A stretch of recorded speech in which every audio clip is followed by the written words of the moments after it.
As I was saying, obviously that we're here for a number of reasons. We're doing the Horizon Scan. And back when we first thought about the Horizon Scan, I think a very natural connection was with the Martha Cushel Muse Prize.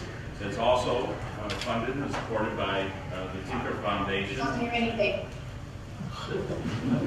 And we were also at the point that it was a 5-year anniversary, and we have 5 awardees.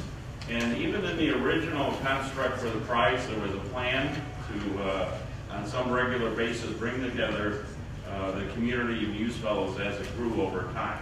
And so this seemed like a good time to combine it with the Horizon Scan. And so they are having a lot of firsts this week. So the first Martha T. Muse Fellows Colloquium. And the topic, I think, is pretty straightforward. We're talking about Beyond the Horizon, Antarctica and the Southern Ocean, 2065. And with the thought that that simply was sort of the next set of decades beyond what we're considering as the Horizon Scan, with a time horizon of 2035. So we have a number of speakers as well from New Zealand, and Lisa will introduce them. But first I want to go ahead and introduce Renate Rennie. She's the President and Chief Officer of the Tinker Foundation, to say a little bit about Martha Muse, but also the prize and this first colloquium.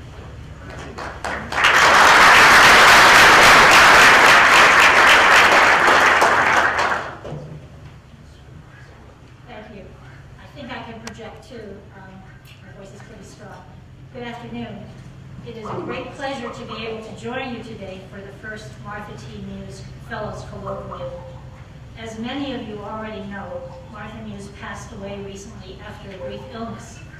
So this is quite a fitting tribute to her legacy as the person who began the Foundation's support of Antarctic-related activities. Martha was a woman of extraordinary accomplishments.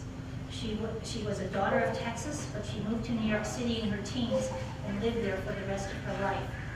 She was a woman of many firsts globally. The first woman trustee elected to the board of Columbia University, one of the 2 first women elected to the board of the New York Stock Exchange, among the first women elected to membership in the Council on Foreign Relations. During her career, she was honored with many awards and medals from universities and governments for her contributions to bettering relations between the United States and Latin America. It was perhaps then just business unusual for her when she made the Tinker Foundation the first private foundation in the United States to focus on Antarctica, another first. The Tinker Foundation was established in 1959 with a funding focus on Latin America, and that continues to this day. However, in the 1980s, when the region suffered a severe economic downturn, many of the scientists from Latin America could not raise the resources to attend many of the international meetings held around the world. This is where Martha stepped in and offered some of the resources of the Tinker Foundation to cover Latin American attendance. This first small step led to the Foundation's support of the first international conference to actually be held on the Antarctic continent, which Martha attended, and she was one of 2 women who were actually there. This is where she deepened her interest in and love for Antarctica. Since that time, the Foundation has supported numerous activities, both research and policy related, that pertain to Antarctica. In 2009, when Martha retired, the Foundation established the Muse Prize for Science and Policy in Antarctica to honor her devotion for the region. Over the last 5 years, 1 Antarctic expert each year has been awarded the prize. This Horizon Scanning meeting here at Millbrook is a fitting venue to hold the first Muse Fellows Colloquium. The fellows selected today under the Muse Prize, 4 are here in person and 1 who hope will be here via Skype, are people of exceptional accomplishment and long-lasting commitment to the protection and promotion of Antarctica. It really is impossible for me to say how highly qualified these 5 individuals have been, and it makes our selection process really difficult when we look at all their applications. These fellows and their fellow panelists will bring a unique perspective to the special issues facing Antarctica over the next decades. I look forward to hearing their recommendations to meeting the challenges that will be confronting Antarctica. Finally, I would like to take this opportunity to thank Anika, Mike, the STAR staff, and especially Chuck for all your hard work and effort in putting this organizing committee together. Several Tinker board members are here with me attending the seminar, and I know they join me in wishing you all the best success. Thank you.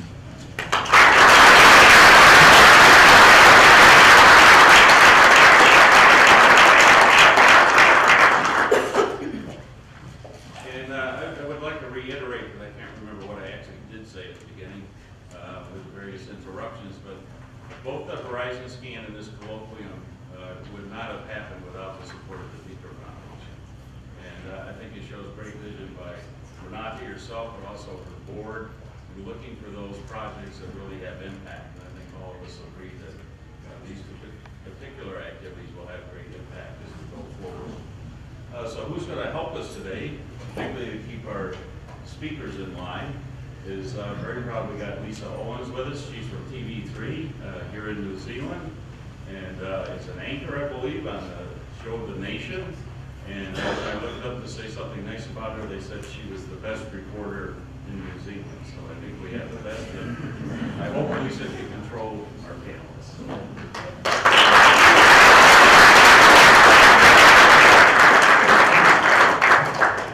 Good afternoon. My name is Lisa, aka the Enforcer, and Jose may come to mind as that a bit later. In all good intellectual showdowns, we should have some rules of engagement. So the panelists will get 6 to 7 minutes, and I will give them a wind-up call when they've got 1 minute to go. It's a bit like floor managing in live television. In news, we call it 1 minute 30, quick and dirty. These guys and the lady are getting practically a documentary length, 6 to 7 minutes. So the other thing is that we're going to throw the floor open for questions at the end. And if we're keeping to the tally thing, it's going to be a bit like Survivor. You will get the talking stick, which will be one of these 2 microphones, so that we can then take questions from the floor. If anyone's got supplementary questions or something to add, if you raise your hand, someone will come to you with a microphone. But that's once we get through all of the speakers. So, to start us off today, we will begin with Martin Seibert. Thank you very much. I'm going to talk about what lies underneath the ice sheets in Antarctica. As you know, Antarctica is one of the few places on Earth where we can undertake pure exploration. There are parts of Antarctica that we know very little about. At this moment in time, we have a reasonable understanding of some things beneath the ice in Antarctica and some wonderful discoveries that have been made.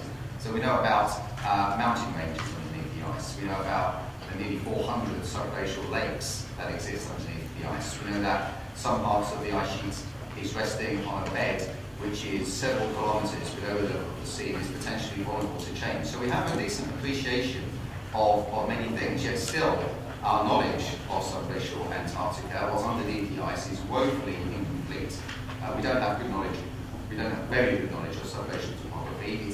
It's absent in some places. You know, there are parts of Antarctica you can stand on and be 200 kilometres from a single data point. So at this moment in our time, we think we have a good appreciation of the world around us. Antarctica is one of the places that we really don't know too much. So we've been asked to look ahead in the next 50 years. And what I thought I'd do is take you back 50 years to where we were just after the last IPY, which was tasked with understanding the volume of ice on the continent in Antarctica. And the technique that was chosen to use to get information was seismic sounding. And essentially, seismic sounding was a laborious technique, and it essentially gave you one data point roughly per day, and then you moved on to another point. And that's how the continent ice mass was supposed to be measured. And the whole idea of understanding the ice sheets in Antarctica was revolutionized by the discovery that radio waves travel through cold ice, and the advent of ice-penetrating radar took place. And in the late 1960s, it was the use of radar on aeroplanes flying across Antarctica that increased the rate of data acquisition from the ice sheet base by 5 orders of magnitude. And it's one of those moments in science that we should really celebrate, because virtually overnight we had an ability suddenly to acquire continental data from Antarctica at a way that we had no ability to before. So it's remarkable, I think, that that's nearly 40 years ago where we had that ability, and yet still today there are many parts of Antarctica that we don't know anything about. So my feeling is, when we look ahead, that there were some very important questions that we now know about Antarctica that we wish to ask, and that is how the topography influences ice flow, is there life in subglacial lakes, and what is the diversity and distribution of that life? Are there records in sediments beneath the ice sheets? These are sort of fundamental questions that we need to be asking in the years ahead, and yet we need a data set to be able to determine where the best place to go and collect samples might be. We need technology to allow us to get those samples and to do it regularly. And I think what will characterise the next 50 years is essentially what characterised the last 50 years, and that is a step change in our ability to acquire information. So we're looking at aircraft and geophysical setups for unmanned Antarctica. Those are expensive, get great data, but it's expensive. I think the advent of unmanned vehicles in the air, I think that's probably something that's going to come on in the next few decades. I think our ability to get not just complete coverage of subglacial Antarctic data, which I think is needed at a sub-kilometre scale, but actually repeat measurements as well, because there are little snippets of data from one or two parts of Antarctica that's showing us when we actually go back over a transect and look at two data sets, we see subglacial Antarctica changing. The water flow might be changing, maybe the sediments are moving, and we just have little snippets of information. What we really need is a detailed time series from many parts of Antarctica to understand the processes which go on underneath the ice. And of course we want to access the bed of the ice sheets. There have been several attempts to access subglacial lakes in Antarctica with varying degrees of success, I think you will know. And I'm sure the next 50 years we will be accessing the subglacial environment of Antarctica cleanly and regularly, and getting information about the life that exists there, but also about the ice and climate records that will also be included in the sediments, extending ice core information much further back in time. So I see an exciting future the next 50 years. I think we are in a position to complete the task capturing our understanding of subglacial Antarctica that was started 50 years ago, and I'm sure in 50 years' time, it'll be 100 years since we really first started this type of work, we will have a data set to be proud of. Thank you.